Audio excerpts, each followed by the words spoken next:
Video review of Leica X-E, X-ray-Echo. This is a camera that was released 2 years ago in 2014, and I didn't get it until now because I had the X1 in 2010, and then I transited to various Leica cameras, and monochrome, and then the Q, also the T, and then traded the Q down to X-U, which is the underwater X, and then finally the XE.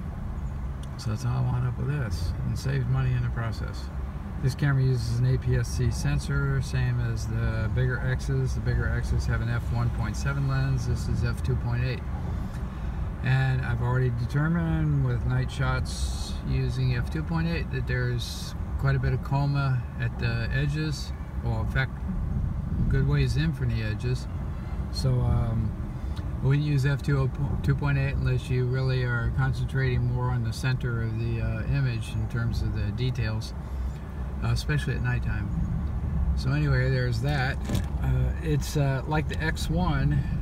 It has a really nice 35mm equivalent prime lens, 24mm actually, 36 at 1.5 magnification by APS-C, but they say it's 35 equivalent.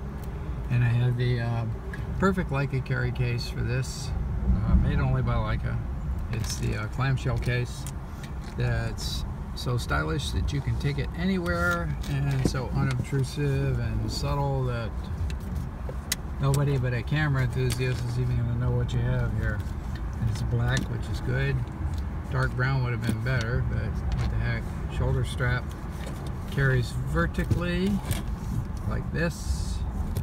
So it's the ideal camera case, and as I said, it looks good, so you can take it anywhere. You won't look like a photographer necessarily. There's the back of the camera. Like the X1, this is very primitive. The only image stabilization is that 2-picture thing. I've tested it. I think images are still on my website.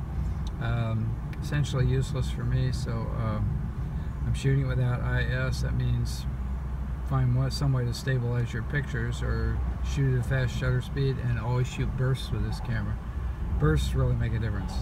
They really do. So anyway, we have the play, and we have it's a delete button. We have white balance, ISO, and info. Info, of course, is like a lot of cameras. It cycles through the different display options on the back. You get a warning. You have to take the lens cap off of here when you turn it on. Oh, the lens cap is off. When went that happen? Oh, I just did it. Okay. So anyway, you can see the monitor on here. You know, it looks good on this screen, but it's very low res. I think 230K total. And not much else to say about that. It uses the same battery as the other X cameras, which is a really good thing because I always have an extra battery. And here's our selection between autofocus and manual focus. And if we're on manual focus, like so, then when we go to focus in on a photo, let's see if is it this one or is it this one here? Yeah, there we go. You see the magnified center image there? That helps you get a little sharper focus on stuff in manual. Then there's the distance scale, so theoretically that would operate to get you a good manual focus. For some reason, I've never found those scales to be exact when it comes to infinity. Set them for infinity, and stuff at infinity doesn't come into sharp focus, but what a surprise. The difference between this and the next one, well, the controls all seem to be the same. The camera is actually constructed better. The dials are very tight and don't move when I put it in the case. The battery, or the HDMI and USB door in the back is good quality. Very good quality. Let's see if I can open this. This is the door for the battery and the card, and that also seems to be very well made. I don't have any problem with that at all. Tripod socket down there. I used the strap, this heavy-duty strap from a previous Leica item. This doesn't come with a hand strap, but it does come with a neck strap. And I've got the box here, so we'll take a look at that. Camera itself, the part around the lens here actually screws off, so you can mount some sort of filter or adapter or whatever there. The hot shoe cover comes off, so you can mount viewfinder, flash, or whatever else on there. There's a flash built in, looks like that. Turn that around here so I can see the flash.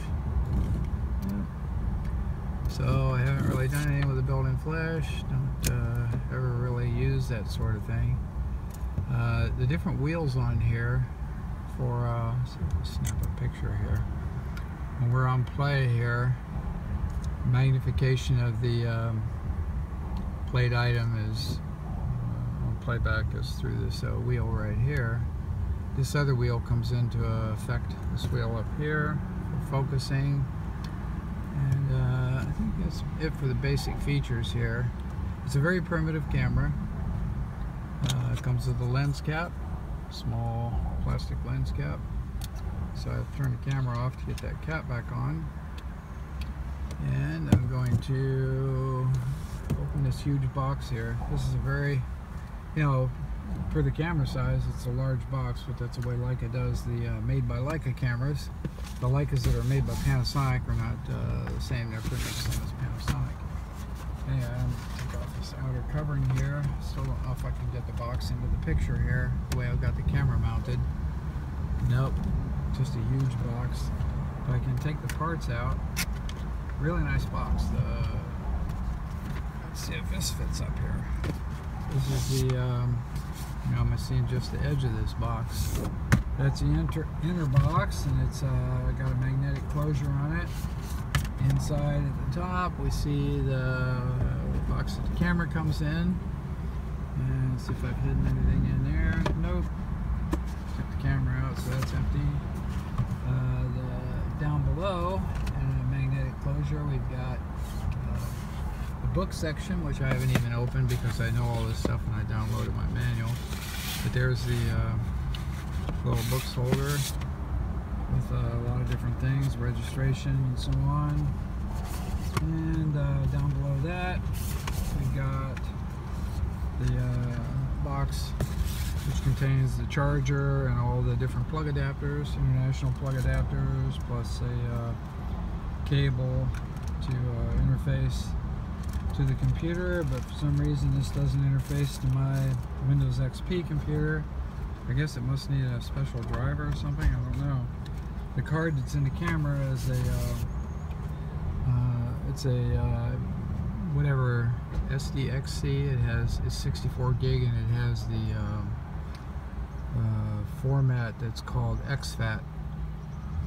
So anyway, even though the camera doesn't connect to the computer, I pop the card out, put it into a card reader, and then it works fine. So that's pretty much my quickie overview of the Leica XE. And at the last second here, see if there's anything else we need to look at. This seems to be a little bit smaller than the X1, a little slimmer. And the X2, I think, had this body. But what they've done compared to the X2 is they've lowered the price a couple $100, and in the process they've made a more economical finish. And this cap plus this part that screws off of here off of the lens are very economical grade of plastic. They seem to be okay. I don't see anything wrong with them, but they're kind of cheap.